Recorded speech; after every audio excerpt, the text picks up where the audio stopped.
हरिओम। यहाँ पर आगे मुझे अच्छा लगा, लगभग 400-500 लोग।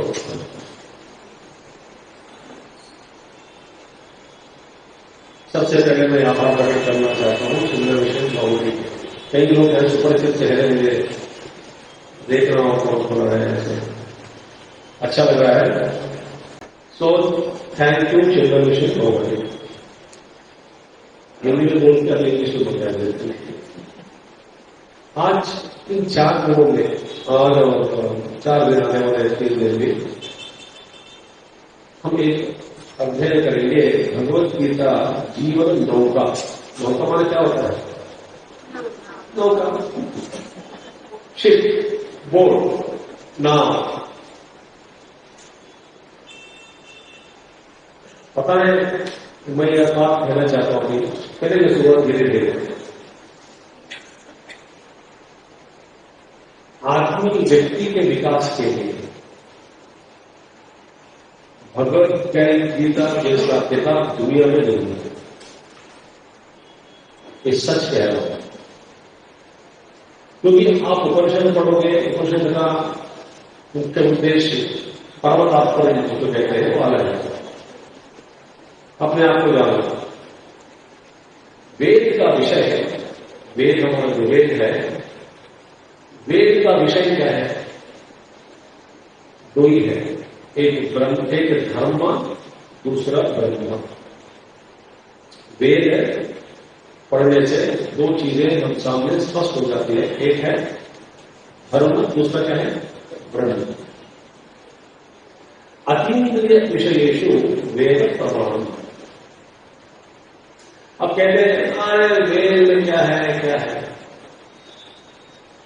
वेद का अवतरण या इसकी उपलब्धि हुई है इसी के लिए कि ये माइक है, ये चेयर है, ये फोटो है, ये घर है, ये बंगला है, ये पंखा है, ऐसे चीजें जो इंद्रियों के द्वारा हम सब लोग अनुभव कर सकते हैं, उन अनुभव करने वाले विषय वस्तुओं के बारे में समझाना वेद का तात्पर्य नहीं। जो स्पष्ट है उसके बारे में बोलना वेद का तात्पर्य नहीं है। फिर वेद का विषय क्या है? अतीन्द्रिय विषय वेद प्रमाण।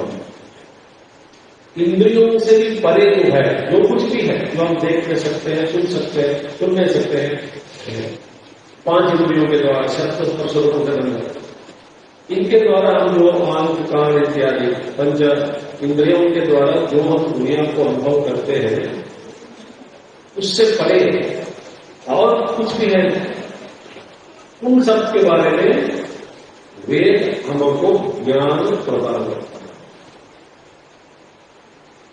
ठीक है। अब धर्म अमूर्तम, धर्म का रूप नहीं होता, धर्म का भी रूप नहीं, सूक्ष्म है। दूसरा क्या है? ब्रह्मा, वो तो दिखता ही नहीं। तो धर्म और ब्रह्मा जो वेद का विषय है, दोनों अतीन्द्रिय है, दोनों आस्थाओं के ऊपर ही चलता है। विश्वास श्रद्धा, श्रद्धा विश्वास रूपिणम व्याभ्याम ज्ञान पश्यन्ति उक्ता स्वांतस्तम ईश्वर न पश्यन्ति देवता, तुलसीदास जी कहते हैं। इसलिए धर्म को जानना है, विश्वास रखना है, और विश्वास के अलावा और कोई माध्यम नहीं है। प्रगति पाने के लिए जीवन में विश्वास जरूरी है। आत्मविश्वास कहो, गुरु के ऊपर विश्वास करो, या नहीं तो कहीं आपको वेद पर विश्वास कीजिए। तो वेद का मुख्य उद्देश्य जो इंद्रियों से परे है, जो देख नहीं सकते, उस सारे विद्या, इन सारे बातों को बुद्धि के द्वारा थोड़ा ग्रहण कराने जो शक्ति है या मुख्य उद्देश्य है, वो वेद का है। इंद्रिय विशेष वेद, ठीक। इसलिए यदि आप धर्मशास्त्र पढ़ना है, स्वयं पढ़ने से समझ में नहीं आता, क्योंकि धर्म की परिभाषा जो है, उस परिभाषा को जानना चाहिए। इसलिए गुरु की आवश्यकता है। दूसरी बात है ब्रह्म, उसके बाद में गुरु चाहिए। और ध्यान से सुनिए, धर्म को ग्रहण करना और ब्रह्म को भी ग्रहण करना, समझना, इसके लिए पहले आदमी को अपने आप को पहले ये समझे, अपने आप में ये समझे कि मैं कौन हूं, मैं किस लिए जन्म लिया। आप कभी प्रश्न पूछा अपने लिए, आप जन्म क्यों लिए? ये बताओ आपको। मैं प्रत्येक व्यक्ति को अपना मुख्य उद्देश्य होता है जीवन का, जन्म का मुख्य उद्देश्य, उसको पहचानना है।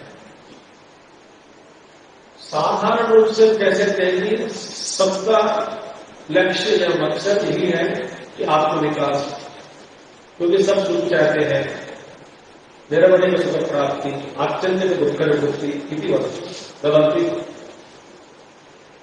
सब लोग कहते हैं कि नित्य सुख मिले,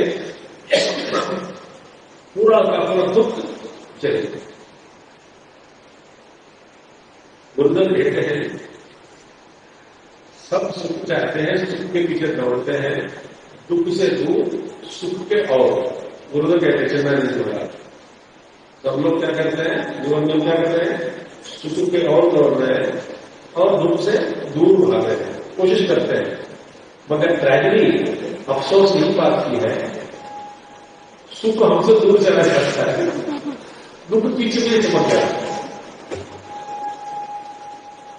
हम चाहते उल्टा, जीवन में होता है उल्टा। वेरी गुड ब्यूटीफुल पॉइंट गुरु कहते हैं। इसीलिए भगवद्गीता पढ़ने से सर ध्यान करना है। हमारे प्रॉब्लम नहीं बताता, हम सबके मन में यह है कि हाँ मैं आधा बार सुन लिया,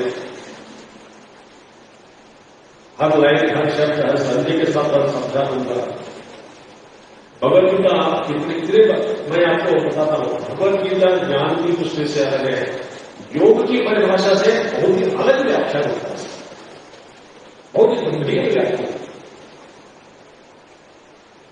भक्ति की दृष्टि से, कर्म की दृष्टि से। तो भगवान ने उस 700 श्लोकों में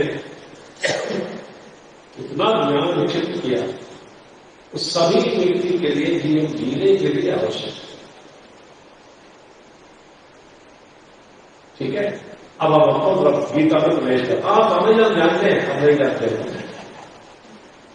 अरे इतना भरोसा है आपको हमारे ऊपर, ये मध्य आप सुन लीजिए।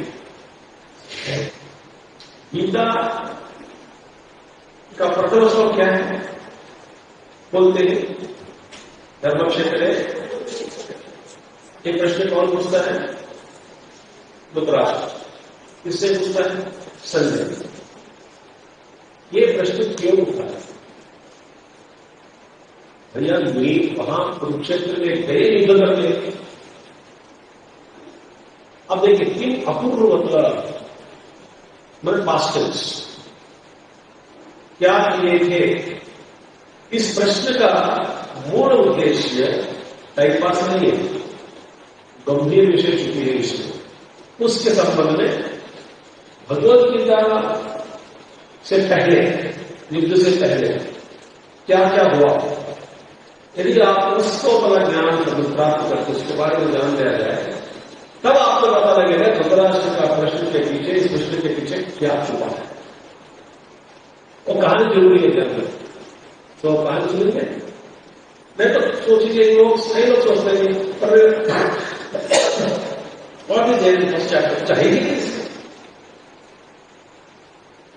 दोनों आए हैं, जिससे कि क्रिकेट पाकिस्तान और क्रिकेट मैच प्लेयर्स मैदान में उतरे के क्या किया, क्रिकेट करते बाहर उसके क्या पहुंचा, उतरा ही नहीं करके युद्ध करने के लिए उतरे, युद्ध किया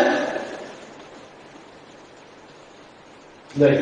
अब इसके बाद देख सुनिए कहानी। अज्ञातवास के बाद, पांडवों का अज्ञातवास के बाद विराट, राजा विराट के सभा में एक साथ रहा, पकड़े गए। फिर अज्ञातवास हो गया, फिर उत्तर ध्रुव ग्रहण, दक्षिण ध्रुव ग्रहण, सब कहानी आती है। इसके बाद में जब उनका अज्ञातवास समाप्त हो गया, उत्तरा अभिमन्यु की शादी हो जाती है। उत्तरा अभिमन्यु, उत्तरा विराट राज के पुत्री, राजा के पुत्री और अभिमन्यु के साथ शादी का माहौल था। द्रौपदी जी भी आए, द्रौपदी के पिताजी भी आए हैं, कई यदु वासुदेव जी आए हैं द्वारका से, कई लोग आए यदुवंशी लोग, और जिसके जितने लोग हैं पांडवों के पक्ष में हैं सभी लोग आए। शादी का माहौल था। भगवान कृष्ण ने घोषणा की, भाई शादी के बाद अगला दिन सवेरे सभा में 9 बजे जिस दिन नाश्ता करके आ जाना, मैं आप सबको उपदेश करके कुछ बोलना चाहता हूं, मेरे भाषण सुनना पड़ेगा आप सबको करके खबर दी। तो अगले दिन सारे लोग बैठे सभा में, आपस में कुछ चीज बात कर रहे थे सब लोग। कृष्ण भगवान आने के बाद सब लोग कृष्ण को देंगे, बुलाया क्यों, क्या बताना चाहते हैं। तो भगवान कृष्ण सभा में उठकर बहुत गंभीर प्रवचन देते हैं कि देखिए, वचनबद्ध होकर पांडव लोग अपना पूरा 12 साल, 12 वर्ष अरण्यवास, 1 वर्ष अज्ञातवास पूरा किया। अभी उनका राज्य जो था उनको वापस मिलना चाहिए। इसके लिए धृतराष्ट्र के पास जाके कोई दूत जाके बोलना चाहिए, प्रस्ताव करना चाहिए। राजा वचन के अनुसार, चमक के अनुसार ये पूरा हो गया है, अभी पांडवों को अपना राज्य दे दीजिए। बढ़िया। तो ये खबर देने के लिए एक दूत चाहिए, दूत, एम्बेसडर। कहानी सुनिए, अच्छा लगेगा आपको। आपको कुछ पढ़ते नहीं हो, कोई बोल रहे तो सुनते नहीं देते, अच्छी बात है। सुन लीजिए, मजा आएगा कहानी।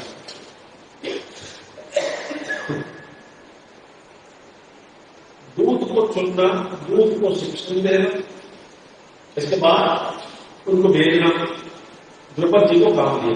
भगवान कृष्ण बोले, द्रौपदा आप एक अच्छे ब्राह्मण विद्वान को पकड़ो, उनको समझाओ और संदेश दो।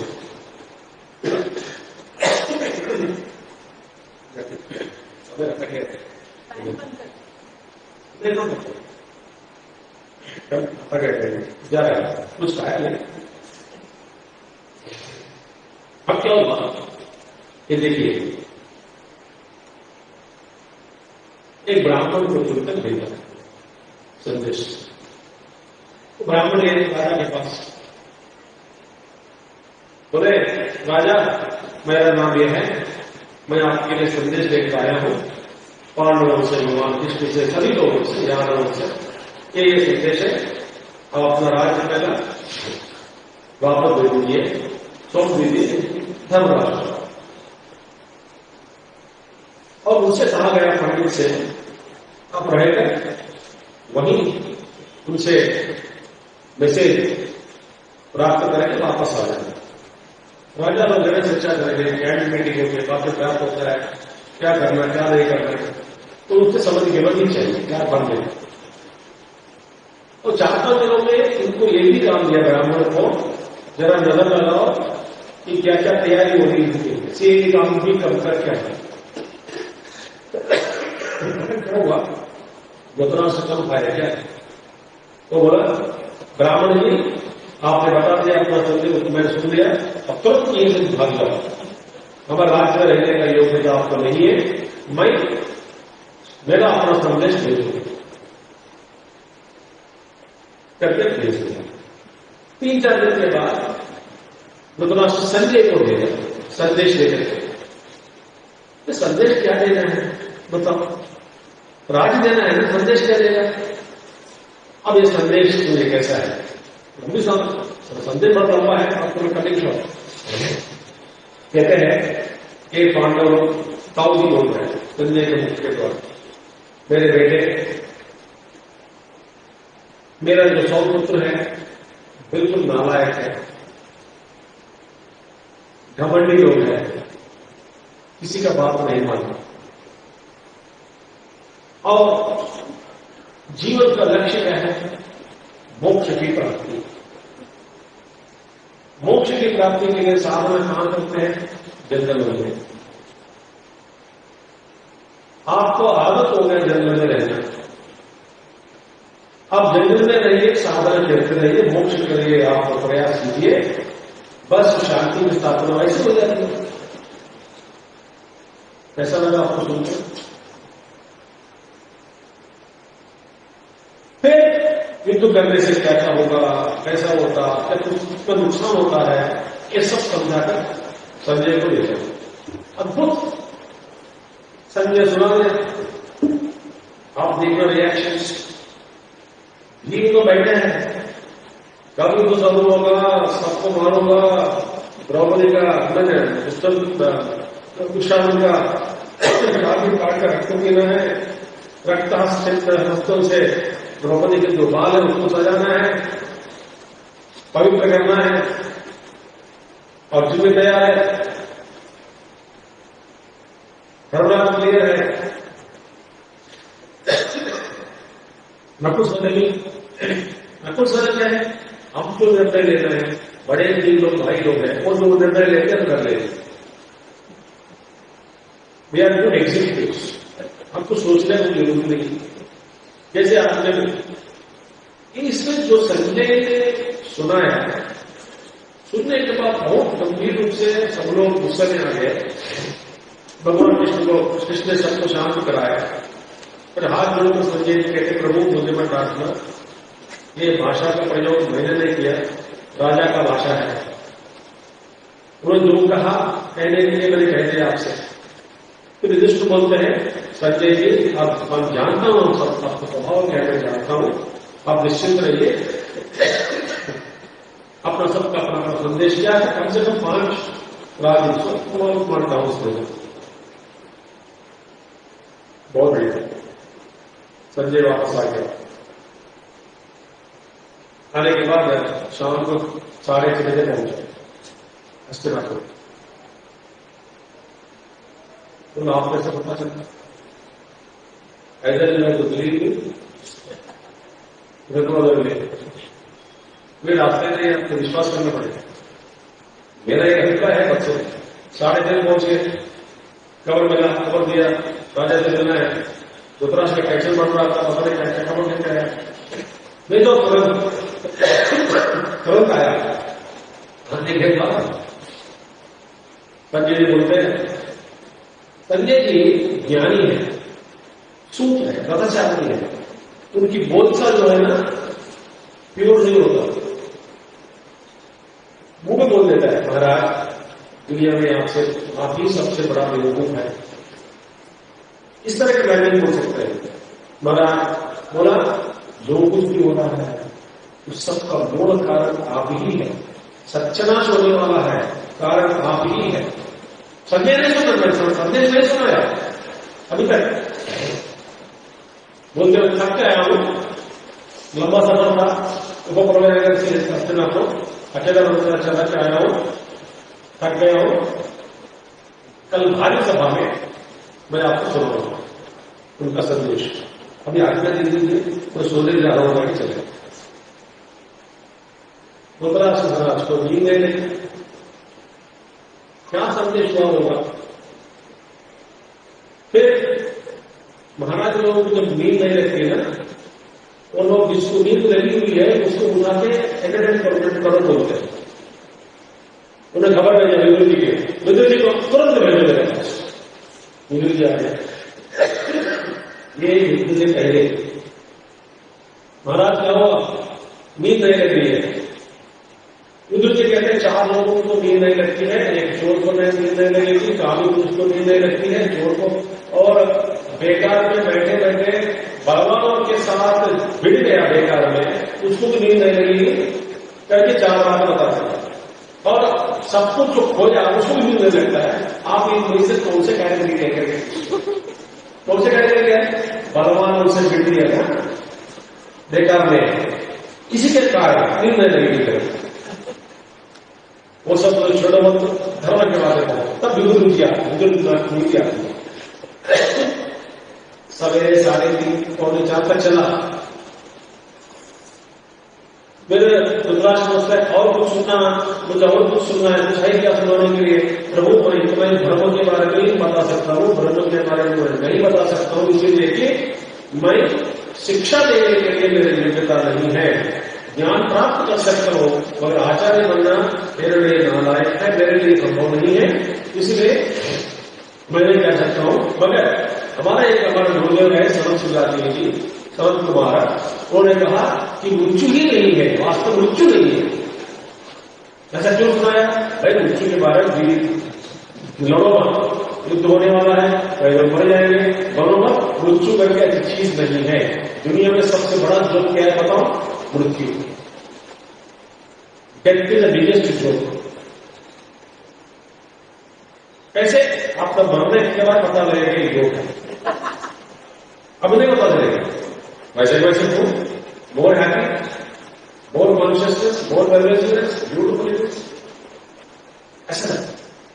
तो उन्होंने के बाद बोलते हैं सनत कुमार ऐसा कैसे कर सकते हैं, सब लोग मृत्यु से डरे हुए हैं, सब लोग मृत्यु से बचने के लिए ये तपस्या करते रहते, राक्षस भी किए, देवता भी किए, वो चलो तुरंत हम अभी सनत कुमार आश्रम के पास जाएंगे, मुझे कुछ प्रश्न पूछना है।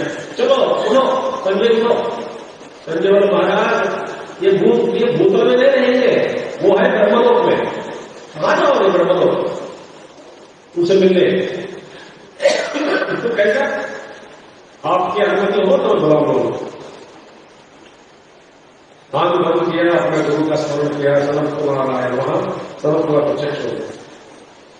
बोले कि शिष्य को बुलाया, बड़ा रुद्राक्ष को कुछ संदेह है, थोड़ा संदेश बहुत ज्यादा उत्साह चलता है, इसकी मूर्ति की भी ठीक है, बहुत बढ़िया। तब पूछते हैं मृत्यु के बारे में, तब आया है सनत सुजाती में।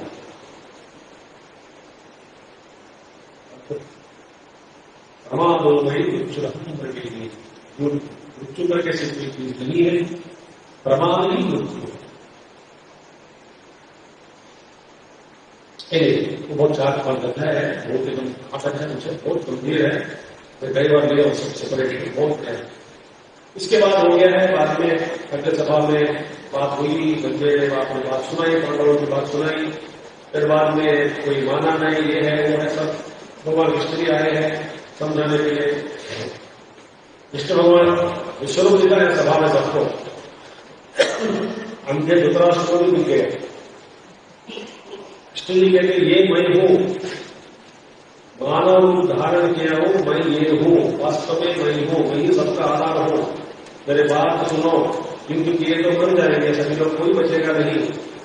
दुर्योधन कहते ऊपर कृष्ण भगवान को, पीछे उतर, बड़ा मैजिक दिखाने आए हो, मैं भी ये मैजिक दिखा सकता हूं, लंबा होना, छोटा होना, मोटा होना, पीछे होना, रस्सी लेके आए बांधने के लिए भगवान को।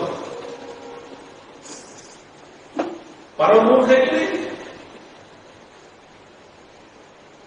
भगवान विष्णु बोले आप लोग उतरेंगे नहीं, मैं पूरी कोशिश किया हूं शांति के लिए, अब युद्ध होगा। युद्ध शुरू हुआ कार्तिक मास अमावस्या के दिन। अब देखिए, सुनिए जा, धृतराष्ट्र जो संदेश भेजा है पांडवों के लिए, वो विषपूर्ण संदेश था। धृतराष्ट्र जानते हैं इस संदेश का, ये मेरा जो मैं जो कहता संदेश, उसका प्रभाव धर्मराज या युधिष्ठिर के ऊपर नहीं पड़ेगा, भीम के ऊपर में नहीं पड़ेगा, इसका प्रभाव नकुल सहदेव पर में नहीं पड़ेगा, मछली पकड़ जाएगा। अर्जुन जरूर इस संदेश को सुनकर कंफ्यूज हो जाएगा। क्यों? बोले बताओ, thinkers are always in trouble. जो ज्यादा सोचते हैं ना बेकार में, उन्हीं के लिए चिंताएं बढ़ जाती है। हमारे पूज्य गुरुदेव कहते हैं अर्जुन के बारे में स्केप्टिक, इनकी पूरा मैसेज अंदर गया। ये सारे मैसेज अंदर रख के गीता से पहले अंदर है, मगर गर्व था। कभी मैं किसी के हाथ में हारा नहीं, शिव जी के साथ युद्ध किया, पौष्टिक प्राप्त किया। ये दुनिया क्या है? चलो कई मैं डर दिखाओ चले जाएंगे, ऐसी कुछ ना करेंगे। यदि भगवान कृष्ण रथ की स्थापना दुर्योधन दुशासन आदि के सामने रख दिया होता तो हमको भगवद्गीता मिलता है। भगवान विष्णु ने कहा भैया तुम बहुत चढ़ा हुआ है, अहंकार उतारने के बाद ही तुमको मैदान में उतारूंगा युद्ध करने के लिए, पहले अहंकार तो करो। सीधा लेकर के कहा रखा, भीष्म द्रोण परंपरा। भाई युद्ध करना चाहते ये लोग, तब क्या हुआ? जो पॉइजन मैसेज देना था ना, वही पवन किया हुआ पहला अक्षर। पहला अक्षर लॉजिक सुनने में बहुत बढ़िया है, लगता है कि अब तो सही है, कृष्ण ने गलती किया। अर्जुन कृष्ण भगवान जानते हैं, उसका दिमाग में से पड़ा है, पूरा ओवर हो गया, निकलवा दिया, फिर सरेंडर हो गया, फिर युद्ध किया। 10वें दिन भीष्माचार्य का पतन हुआ। 10 दिन संजय जी युद्ध में नहीं थे, हस्तिनापुर नहीं गया, युद्ध भूमि में घूम सकते, घूम व्यास भगवान दिया आप युद्ध में घूमो, तुमको कोई अस्त्र शस्त्र प्रहार नहीं कर सकता, तुम किसी के कोई कुछ नहीं होता, सबका मन जान लेते हो, मन में कुछ चल रहा है वो भी जान लेते हो। इतने सारे क्षेत्रों में 2 यमुनाएं बात कर रहे हैं, वो भी सुनाई देते हैं तुमको। ऐसा अद्भुत ज्ञान हुए, दूरदृष्टि, दूरदृष्टि, दूरशरण, और वो युद्धों में कुछ नहीं होगा, कोई तीर नहीं लगेगा, ये मेरा मन है। ऐसा अद्भुत वर दिए संजय जी, ठीक है। 10वें दिन ब्रह्म का भीष्माचार्य जी के पतन के बाद 10 दिन महाभारत युद्ध धर्म के साथ लड़ाई हुई, धर्म के अनुसार ही हुई। 11 दिन से सब उल्टा पड़ा। भीष्माचार्य का पतन हुआ, जन स्टार्ट है।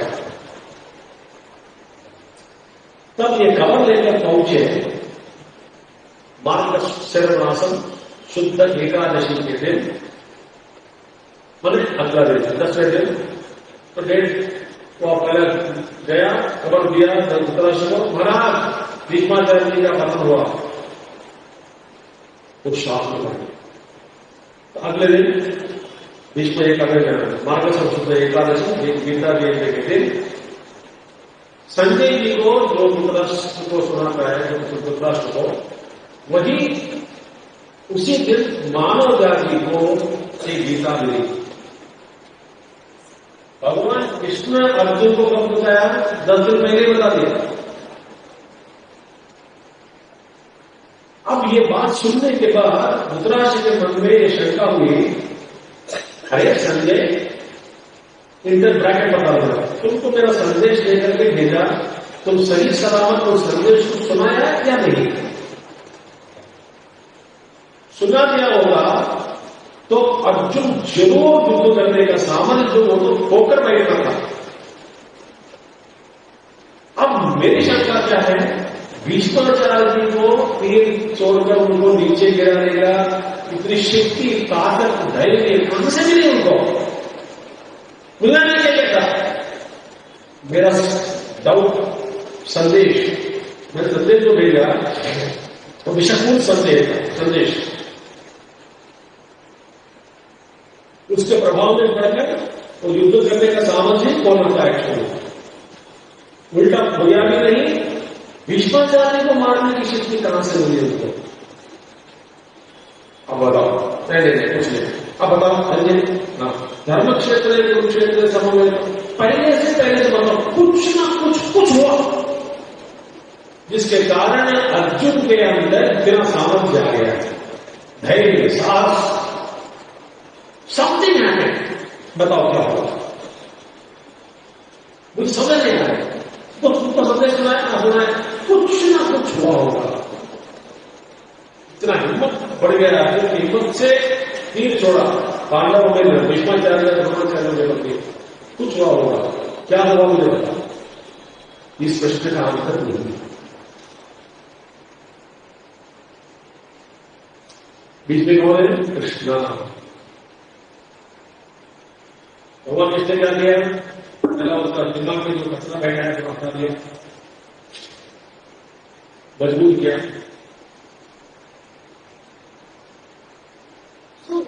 पहले मेरे से क्या बता, दोनों आगे का सामने आ गए, हाँ तो ठीक है, बाद में कुछ होगा। बाद में भगवान कृष्ण बोल दिया, हाँ कृष्ण भगवान ने मेरे प्लान को थोड़ा खराब कर दिया।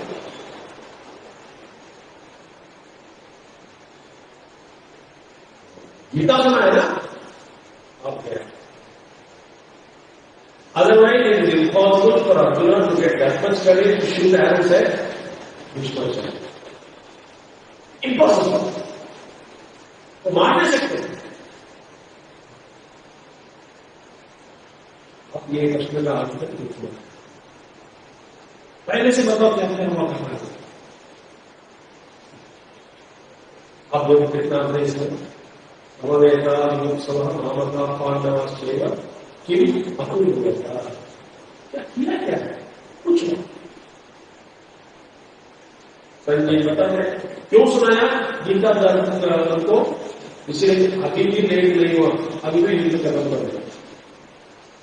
सिर्फ भीष्माचार्य गिर पड़ा है, तेरे 100 पुत्र अभी तक सुरक्षित है, भीष्माचार्य ने बचा के रखा है। आगे क्या होने वाला है कोई बता नहीं सकता। भीम और सभी पुत्रों को मार डाले और केवल भीम ही 100 पुत्रों को मारा। कौरव सारे 100 कौरव मारे गए। किसके हाथ में? भीम के हाथ में ही मारे गए, किसको मौका नहीं दे रहा मारने के लिए। बोलते 100 लोगों को मारना मेरा काम है।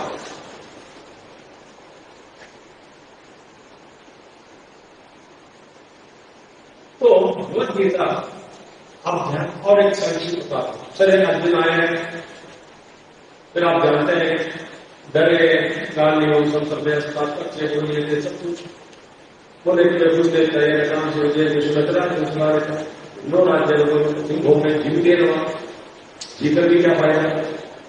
मैं जंगल में जाऊंगा, बाबा जी बनूंगा, तब करूंगा, भिक्षा मांगूंगा, ऐसा बोलने लगे ना, भगवान ने चुप बैठे। जब भगवान बोलने लगे, अब देखिए याद रखना 6 पॉइंट्स बोलने वाला हूं, इसके बाद फिर पेपर में थोड़ा प्रवेश करेंगे। सबसे पहले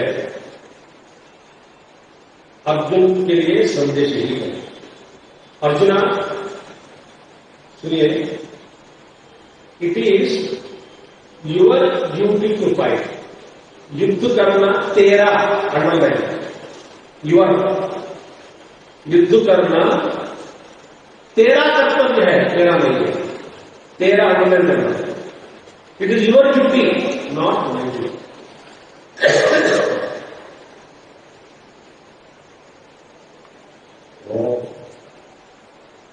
ठीक है भगवान, युद्ध करना मेरा काम है, मदद तो आप दे सकते हैं ना। भगवान विष्णु बोल पहले वचन कहा, मैं अस्त्र शस्त्र नहीं पकड़ूंगा, धारण नहीं करूंगा। तो दूसरा पॉइंट कहा, I will not fight for you, मैं तेरे लिए युद्ध नहीं करूंगा। हमारे जीवन की लड़ाई में भी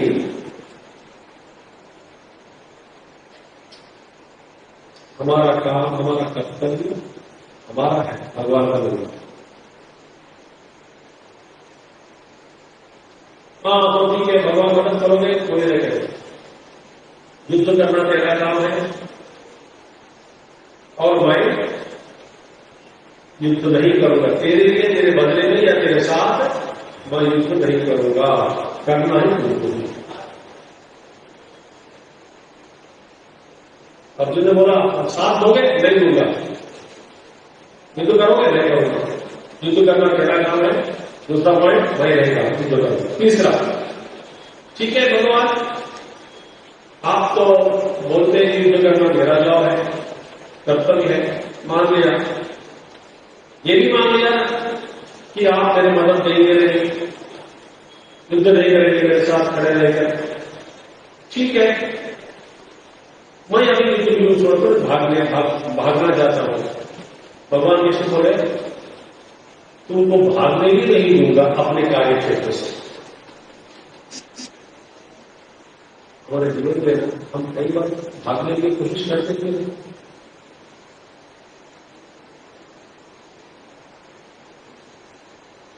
बोलते रहे रिटायरमेंट के बाद वहां जाऊंगा, आराम से ज्ञान होगा, करूंगा, तप करूंगा। कर्म क्षेत्र इतना कर्म है, भगवान कहते हैं तुमको भागने भी नहीं दूंगा। भाई हाँ, युद्ध नहीं करोगे, मदद नहीं करोगे, युद्ध करना मेरा कर्तव्य है, मैं करने पाऊंगा, मुझे जाने दो। भगवान कृष्ण कहते हैं जाने भी नहीं दूंगा, भागने भी नहीं दूंगा, पकड़ के रखूंगा तेरे को, तो जहां है वहीं रखूंगा वापस।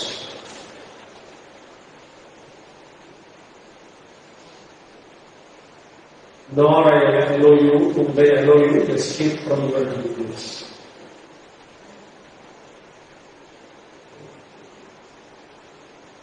ये 14 पॉइंट।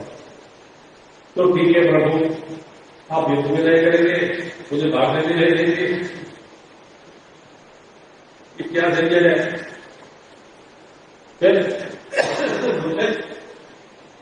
अर्जुन से कहता है Krishna, 4th point, I will empower you to fight. अब सुनिए, युद्ध करना मेरा काम है ना, अब चलो युद्ध करना है, मैं नहीं कर पाऊंगा। क्यों? हाथ कांप रहा है, ठीक कर दूंगा, बुखार आ रहा है, नॉर्मल टेम्परेचर लेकर लाके रखूंगा, टेंशन हो रहा है, तनाव बढ़ रहा है, हटा दूंगा। कैसे करना है समझ नहीं आ रहा है, मैं बताऊंगा। स्ट्रैटेजी नहीं मेरे पास, कैसे करें, क्या करें, मैं बताऊंगा। डर है, हटा दूंगा। संशय है, हटा दूंगा। बताओ, तुम्हारा काम तुम करने के लिए तुमको जो जो आवश्यकता है मैं दूंगा। मोह ममता बढ़ गया, निकाल दूंगा। बताओ क्या चाहिए आपको।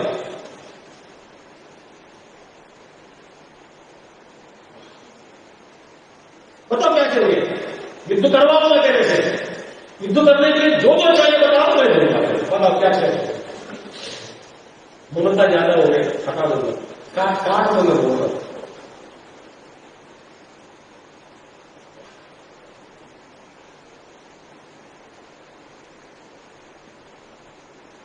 ऐसे किया ना,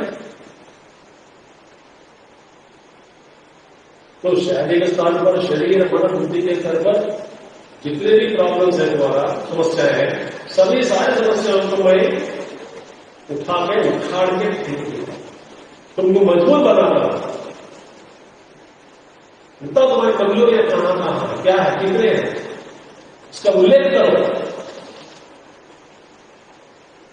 एक एक हटा देता हूं।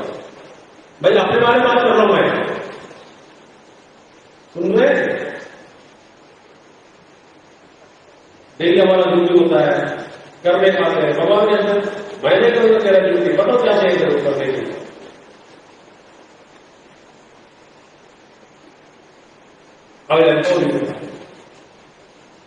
ठीक है भगवान, आप मदद देंगे, शक्ति देंगे, दे देता हूं, युक्ति देंगे, दे देता हूं,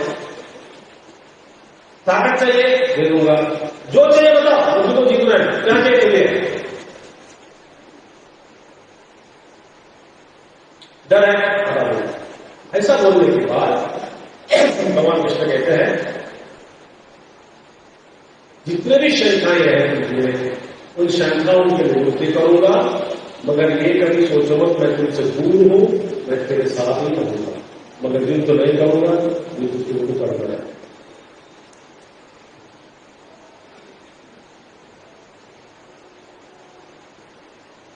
क्लियर? इसलिए भगवान कृष्ण कहते हैं, I am always with you, but what you must.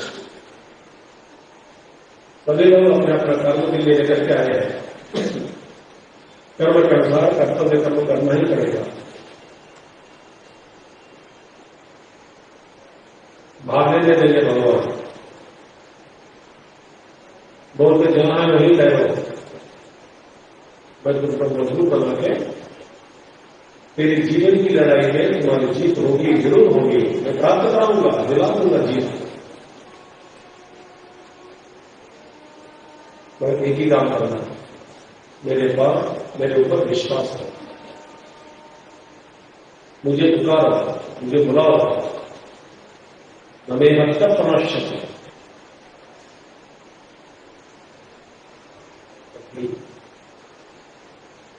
तो कृष्ण के अंतर क्या है, अंदर सर कृष्ण के अंदर इसका मूल अर्थ क्या है, क्या रहस्य छुपा है उसमें?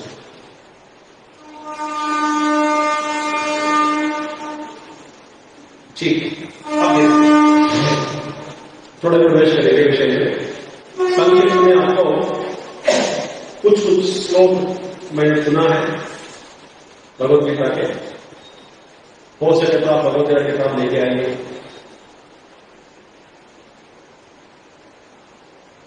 थोड़ा चर्चा करेंगे। सबसे पहले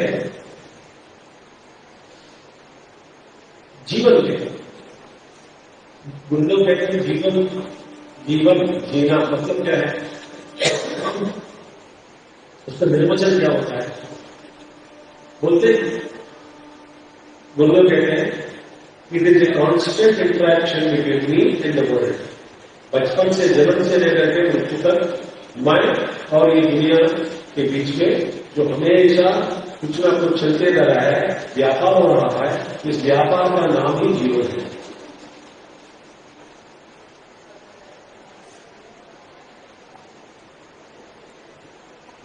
सुनना बोलना, ऐसा करना, देखना, प्राप्त करना, सब व्यवहार है।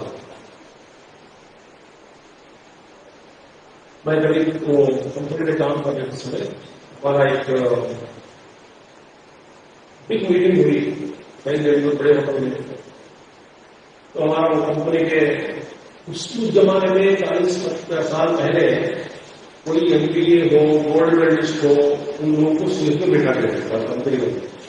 आज के एमपीए गले गले मिल जाते हैं बिना रोजगार, करना नहीं चाहते कई लोग द्वारा खाते। वो खड़े रहकर बोलने लगे, देखिए घमंड कहो, हिम्मत कहो, बेवकूफी में जो कहना कह आप बोलते हैं। यदि हम भगवद गीता का, कृष्ण का उपदेश हम यदि फॉलो करते हैं, अनुकरण करते हैं, समझते हैं उसको, फिर हमारी कंपनी की वृद्धि नहीं होगी। क्यों? भगवान कृष्ण ने कहा तृप्ति, हम तृप्ति रहेंगे तो आगे कंपनी नहीं जा सकता है, बढ़ नहीं सकता। इसलिए गीता का संदेश गलत है, नया कृष्ण जन्म दे रहा है। मेरे इतना गुस्सा आ गया।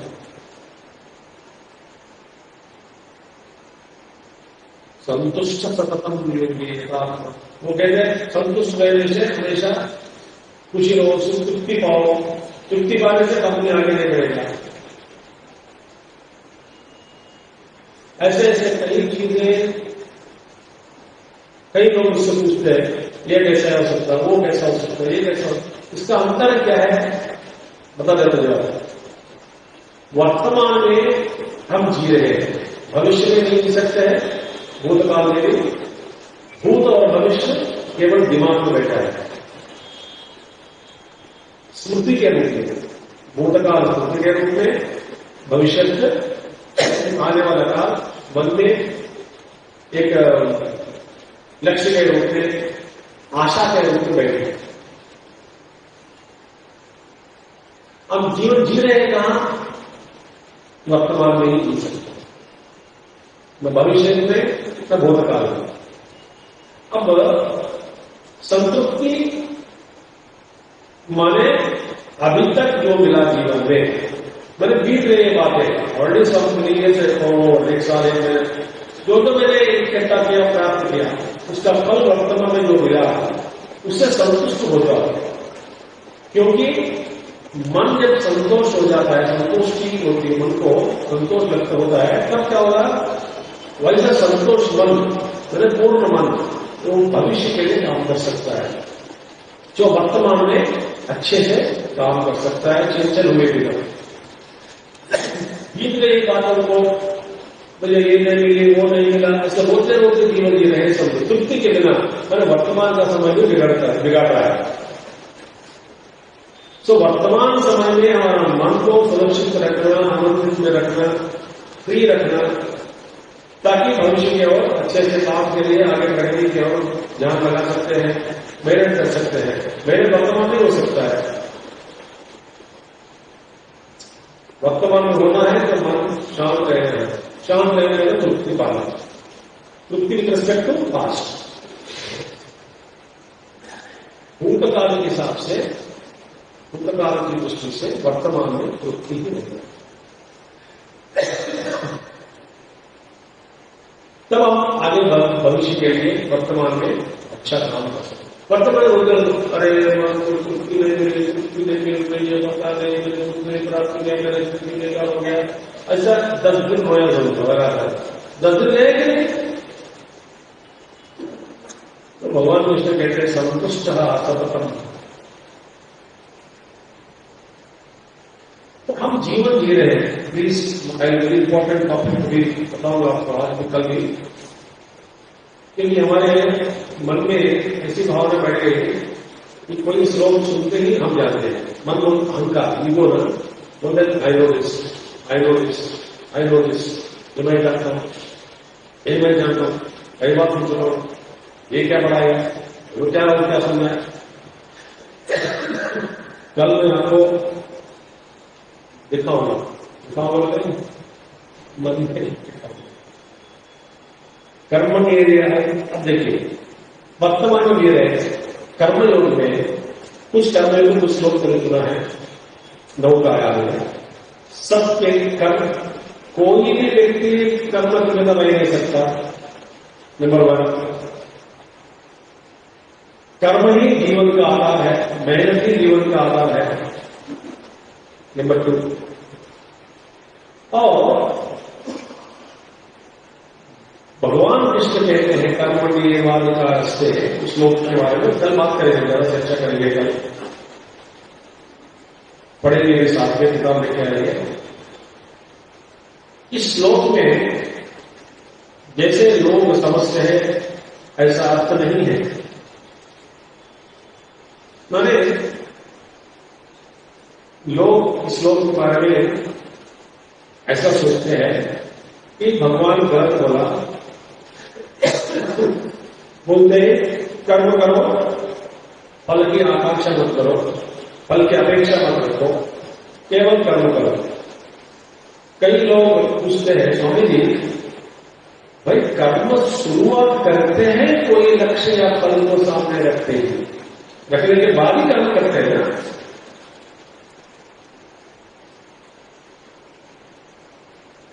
कोई कर्म किया, रसोई घर में गए, खाना बनाना है, अच्छा खाना स्वादिष्ट भोजन बनना है, इसी लक्ष्य को रखकर ही काम करते हैं कि नहीं? तो फल पहले से कोई बैठ गया दिमाग में। भगवान कहते फल की आंखें मत करो, इसका एक सीक्रेट है जो आपको मैं कल बताऊंगा। आज समय हो गया, या तो भगवान गलत है या तो हमारा संबंध गलत है। भगवान गलती नहीं कर सकते, क्यों ऐसा कहा? लक्ष्य तो रखते हैं, जीवन में लक्ष्य रखना चाहिए, लक्ष्य इसके पीछे क्या गोड़ा हाथ ले सकता है? जैसे मैंने बोला, वर्तमान में संतुष्ट रहना, भविष्य की दृष्टि से मत रहो, मेहनत करो, प्राप्त ज्ञान प्राप्त करो, खुद भी करो, जीवन में समस्त सबके लिए दुनिया में अपना पैसा कमाओ, बहुत ढेर सारे पैसा कमाओ, सेवा करो, लोग देश की सेवा करें, कुछ भी अच्छे अच्छे लक्ष्य रखना चाहिए। वर्तमान में संतोष रहे, अभी तक मुझे जीवन में जो मिला है इस वक्त में संतुष्ट है, मेरा मन संतुष्ट है। जो संतुष्ट हुआ मन को भविष्य के लिए अभी अच्छे अच्छे काम करने के लिए मन सहयोग दे सकता है। मन ही रो रहा है, ये नहीं मिला, वो नहीं मिला, ये संतृप्ति नहीं है, तुष्टि नहीं है, तो वर्तमान का समय भी बिगड़ जाता है।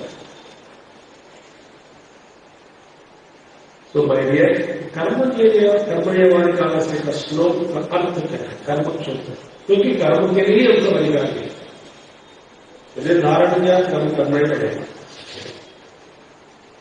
इसके पीछे रहस्य क्या है? कल थोड़ा कर्म के बारे में, अगला दिन थोड़ा भक्ति के बारे में, तीसरा दिन अगले दिन ज्ञान के बारे में थोड़ा प्रस्ताव करेंगे। ये तीनों चाहिए जीवन में, एक पकड़ा होता जो नहीं हो सकता। कर्म ज्ञान तो तीनों मिलान होने के बाद एक नाव बनता है। हमारे भक्ति ज्ञान और कर्म के द्वारा ही अपना जीवन का नाव बनाओ, उसको बैठ गया से और जीवन जीवन।